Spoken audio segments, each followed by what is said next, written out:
Welcome everybody to the afternoon session of automotive catalysis and orbital sources. I'd like to introduce our first presenter for the afternoon. He is from Allied Signal Research and Technology. His name is Jia Liu. And the title of his presentation is Investigation of NO Reduction Mechanism over Copper Zeolite by CU X-ray Absorption Spectroscopic Techniques.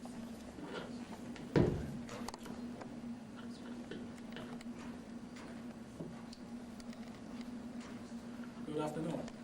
Yes, everybody knows this now. Okay. What I'd like to present this afternoon is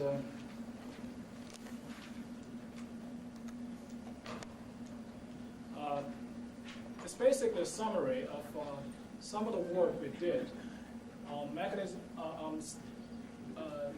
study of NO decomposition and selective catalytic reduction over copper ZSM-5 in the past few years. This work was done at Allied Signal Research and Technology. My collaborator was Hans Rivoda, and he's currently at Allied Signal Environmental Catalysis Company. The technique we used are mainly X-ray absorption spectroscopy, ZN and XF, as you're familiar with.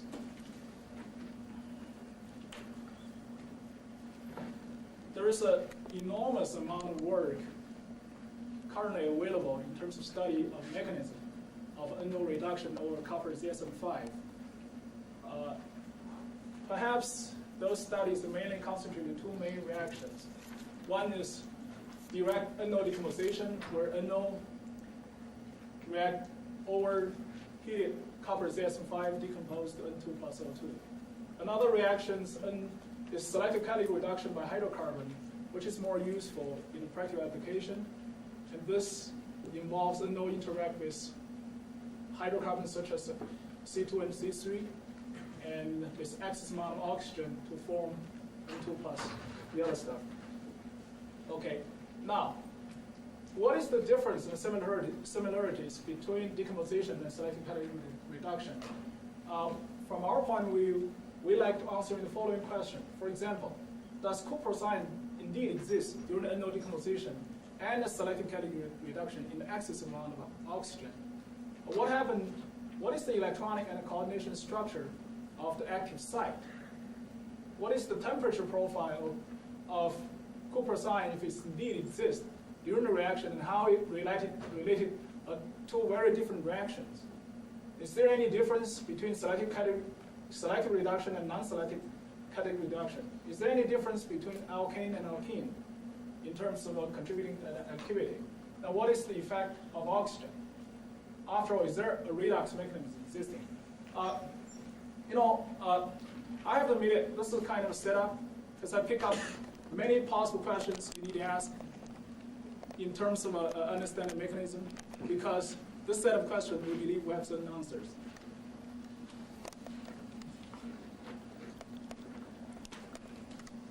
Okay, I'd like to spend very, very brief time to tell you what exactly X-ray absorption spectroscopy is, or XFZine. This is a typical X-ray absorption raw spectrum. In the low energy region, above near the threshold is the Zine region, and at this region, the X-ray absorption usually very much affected by the oxidation state of the species that you are studying, and also the edge energy shift has a lot to do with the environment change of the active species. For example, in this case, copper that you are studying.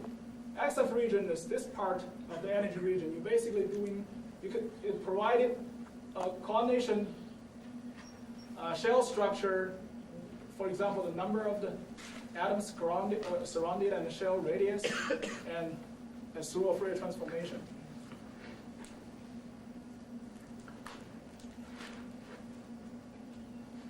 Showing you this diagram is our experimental setup that we put into X18B hatch of a Brookhaven National Lab.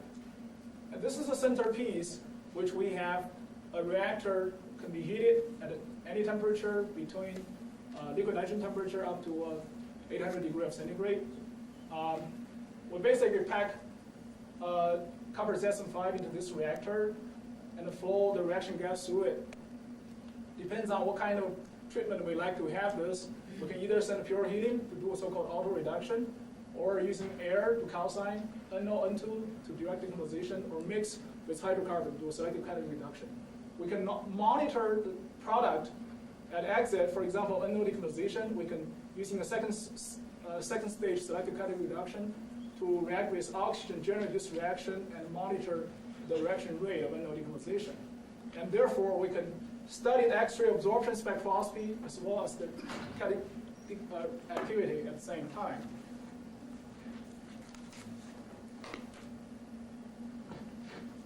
Before I go into a detail of what happened in the real reaction conditions, let me give you some so-called benchmark study.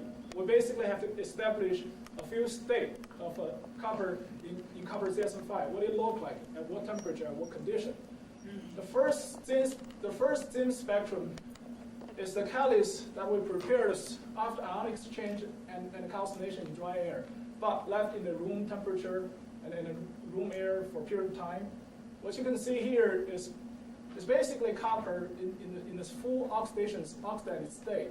It's in a copper 2, and you can see a predominant 1s to 3D transition due to copper 2, and this is a 1s to 4p transition of cupric ion 2. If you put this catalyst in the dry air and oxidize in 500 degrees centigrade, and then drop back to in dry air to room temperature, what you see is a small difference. Both peaks are still observed here for cupric peak. And the slight difference here is cupric 1s to 4p transition slightly down shifted a little bit. The energy shifted slightly lower end, indicating that oxygen surrounding cupric here is less oxidative than the previous case. We believe this case is water, and this is oxygen in the zeolite framework, which is less oxidative than water. You switch dry air to ultra high purity helium, and then you heat up to temperature to 550 degree.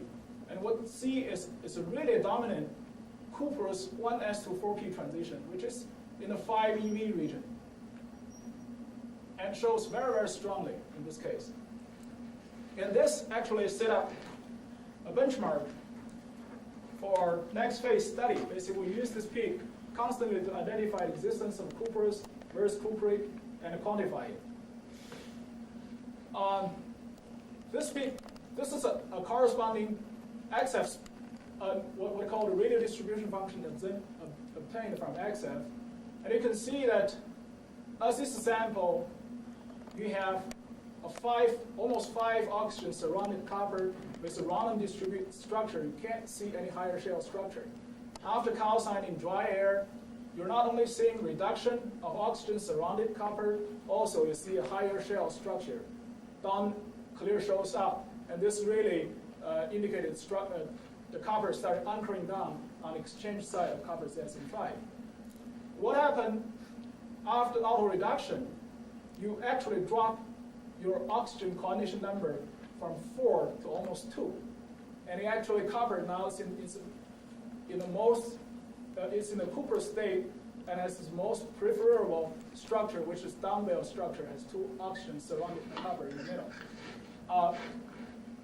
The interesting thing you should notice is that the distance, bond distance, didn't change that much at all compared with the other case, and that's significantly different from cuprous oxide, which bond distance is 1.84, substantially shorter than this. So we have a unique cuprous species in the zeolite after the auto reduction, which is not cuprous iodide, cuprous oxide. Okay, now what happened under the reaction condition? We put 1% of a NO in N2 mixture and started to study the direct decomposition. And this is the thin spectrum that you actually observe. There are a couple features. First of all, observe a very strong cuprous peak drop significantly, but by no means diminished. There is still a good amount of cuprous ion existing, even in 1% NO in N2 mixture. And furthermore, this density is actually a function of temperature. We run the reaction in the temperature circle from 500 degrees, 600, 500, 4, 3 and back to 500 degrees centigrade, and you can see how eventually peak converge back to 500 degrees in terms of intensity. And also another nice, interesting thing you need to notice is there isn't any shift on the energy. And that's indicated that the cuprous surrounding did not change, although the absolute concentration of cuprous does change as a function of temperature. As I mentioned right at the beginning, you can do background subtraction and what we called normalized difference Zinn spectrum. And you can actually take out a Zinn spectrum which specifically due to a cuprous transition. And you do an integration of that intensity, plot it on this chart together with the unknown decomposition rate that we measure at the same time, as I mentioned earlier. You can see there is a very good correlations between a cuprosine intensity and the reaction rate, which is shows in the green here, throughout the temperature range. Perhaps there's a difference observed at 600 degrees. We have an explanation of that too, but I don't think I have time to fully explain that. I'd like to discuss that later. Now, this is our first indication and a published result to demonstrate that indeed cuprous ions is involved into into a direct decomposition. And actually rate, you can do a good correlation between the rate and the cuprous ion density. Now what happens if we switch gear now to selective catalytic reduction, where we choose one of the favorite component here is propene in unknown oxygen mixture in abundant oxygen, 7.5%, whereas a few thousand ppm. And there's quite a few interesting features in this Zinn spectrum taken at different temperature I want you to pay attention to. First of all, we notice that unambiguously there is a strong peak in the area where cuprous transition is supposed to show up. So clearly you can observe cuprous ion. The cuprous ion does exist during selective catalytic reduction, even with excess amount of oxygen. And number two feature that I want to pay attention to is there is a gradually shift on the peak energy. And lower temperature peaks tends to show up at a slightly lower temperature, a slightly lower energy, and with enhancement temperature, that peak gradually shifts to higher energy. The third feature that I like you pay attention to is there's an abruptive change of the cuprous intensity drop at 700 K. All of a sudden, cuprous ion intensity drop, but again, by no means disappear. So this tells us basically, first of all, you observe cuprous ion. Second of all, cuprous ion surrounding change. We attribute this change mainly due to a transient allylic compound, which I'll describe in a little while. And third of all, we observe the difference between selective SCR versus a direct decomposition is there is a window of enhancement of a cuprous ion. As people has been observed in various other systems when we do SCR. Now what happens if we switch a selective reducing agent to a quote-unquote non-selective reducing agent? In this case, it's methane. Methane is not contributing to selective catalytic reduction. It shows in this green is we put a methane mixture, as you can see, with enhancement of temperature. There isn't any enhancement of cuprous at peak, maybe only until very high temperature, and there is a weak cuprous peak showed up. We believe this is simply due to the auto reduction. In between methane and the propene, we can find the counterpart of the propene in alkane, which is a propane. What happens if we simply replace propene by propane and run the same reaction again? Again, at room temperature at 600 degrees, the spectrum basically overlap in all three cases. However, in the peak temperature corresponding propene SCR optimal performance, you will see propane shows a little peak, which is sort of in the intermediate case between methane and the propane. We know that propane is a selective catalytic reduction agent. We're glad to see that peak shows up.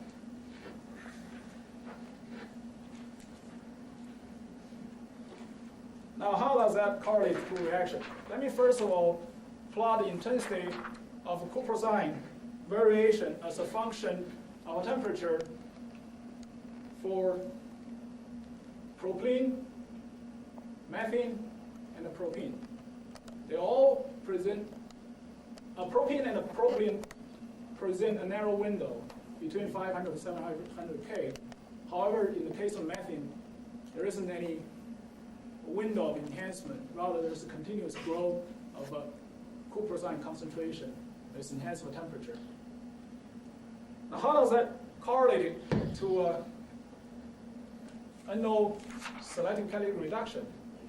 At this point, we can't really study the reaction in situ because excess amount of oxygen exists in the stream. We could if we have different setup.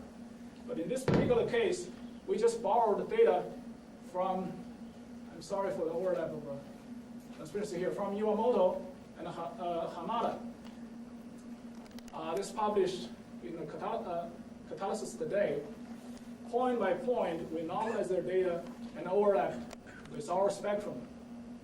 And this red curve is the NO conversion activity as function of temperature at copper ZSM-5 is about same copper loading and about same kind of mixture.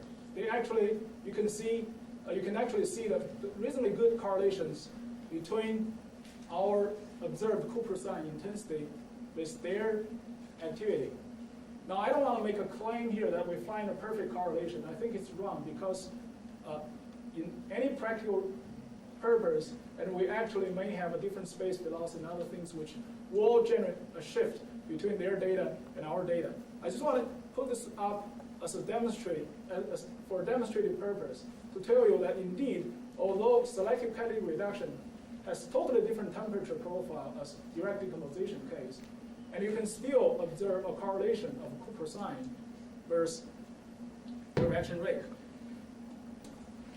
at least qualitatively.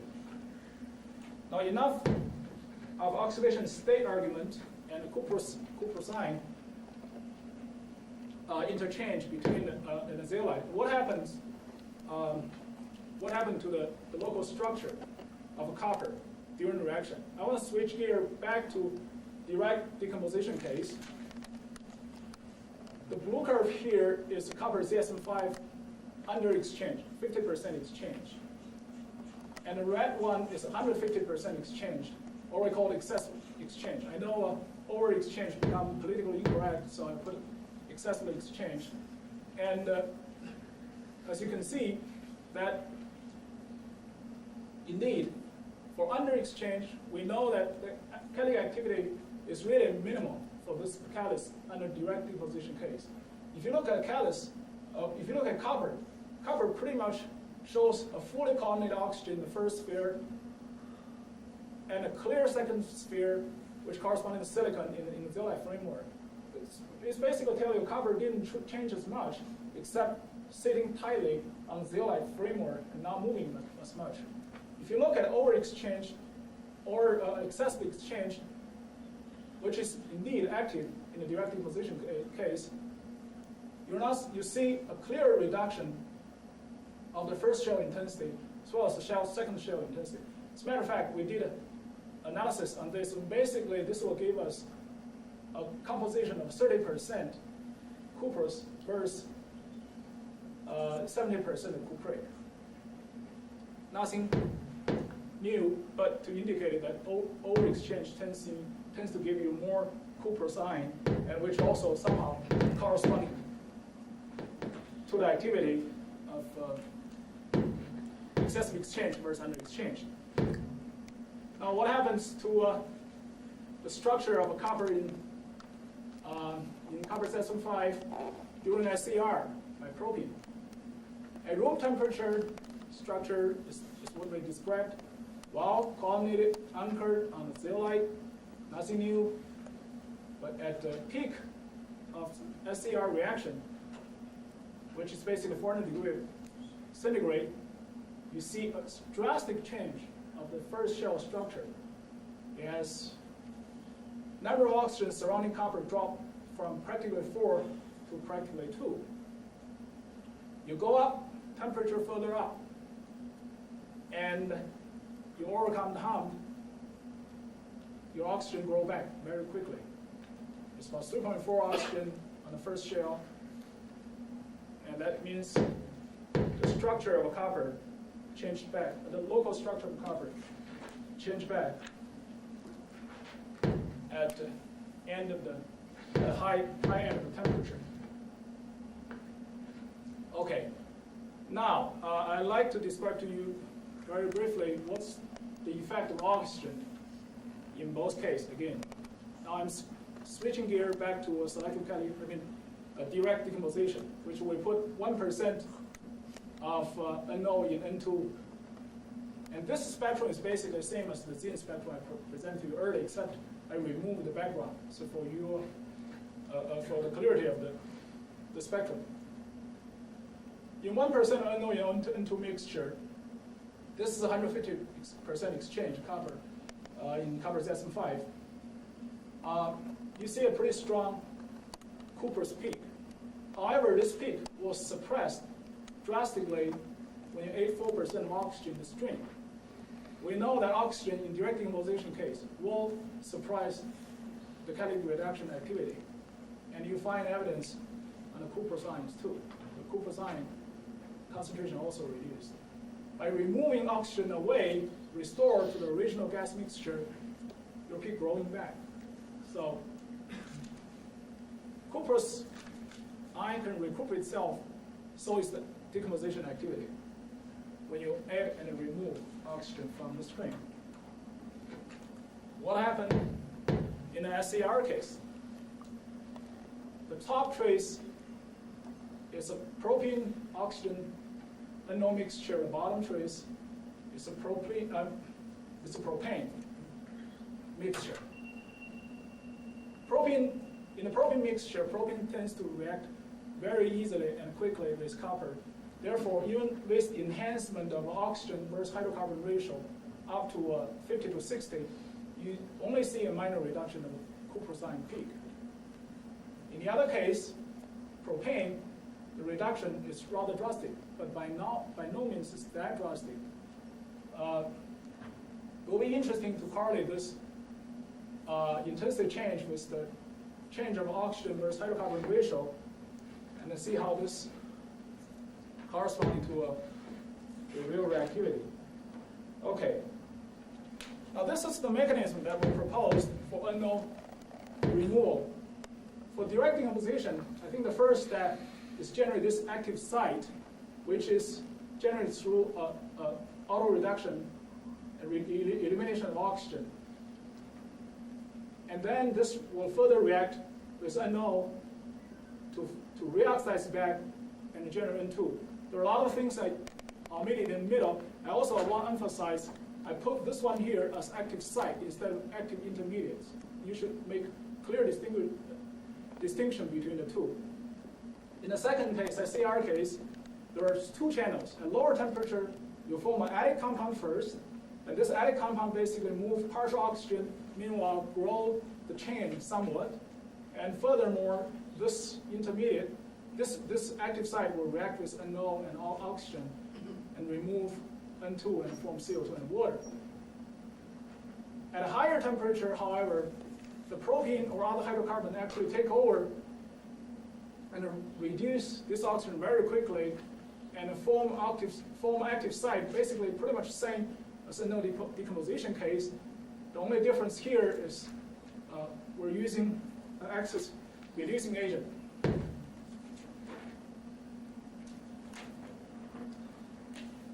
Okay, I put up this table. It's trying to make a comparison between NO decomposition and SCR by hydrocarbon. I want to first claim that both reactions are going through redox mechanism. In it depends on how you define redox mechanism. I don't think in any catalytic reaction that you're talking about is not involved redox in a strict chemical sense. You always generate an electron interchange between the active site and your reactant. Therefore, in the strict chemical sense, you are going through redox reactions. The difference here, though, is the redox reaction in decomposition, copper cuprous ion is active site and is generated through auto reduction. And in SCR case, cuprous or cuprous-added compound on active site and formed through reduction by hydrocarbon, and the power of reduction following this formula. Cuprous ion formation is sensitive to exchange level in a decomposition case, but not sensitive to the exchange level in the SCR case, which is more or less in agreement with the activity study. And no cuprous 1s to 4p transition energy shift was observed during the NO decomposition, but there's plenty of energy change observed in the SCR, which indicate that the transition state are different in both cases. Okay, there's a couple other conclusions that I already made argument earlier, so due to time frame, I will skip those. Finally, I'd like to acknowledge Carl Paris, who provided some of the sample during the study. And Mike Rediger is a very good summer student. He went to Brookhaven with me, and we made a very productive run, quite a few productive runs. And the LSing R&T provided financial support for the research, and Brookhaven National Lab is sponsored by DOE and provided the beam time. I'd like to thank you for your attention.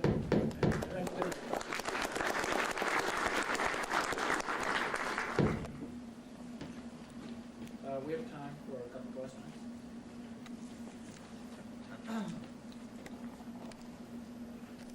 In the oxidized state, we have isolated copper 2+ ions, and we have pairs, which are bridged via an oxygen bridge.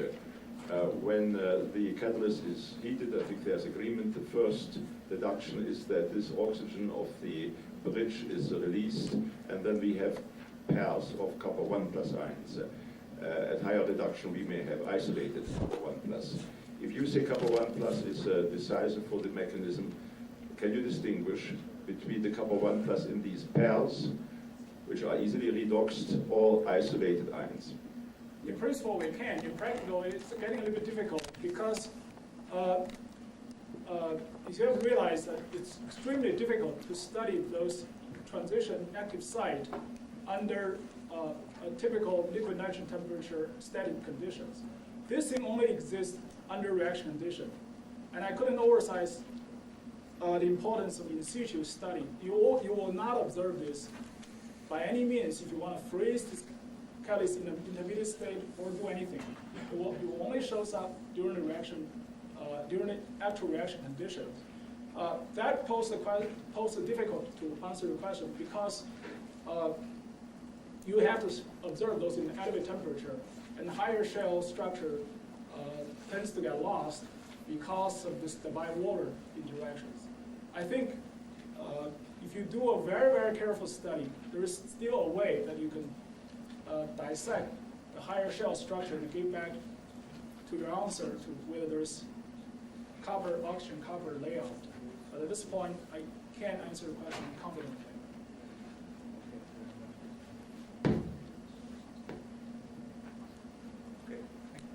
Thank you.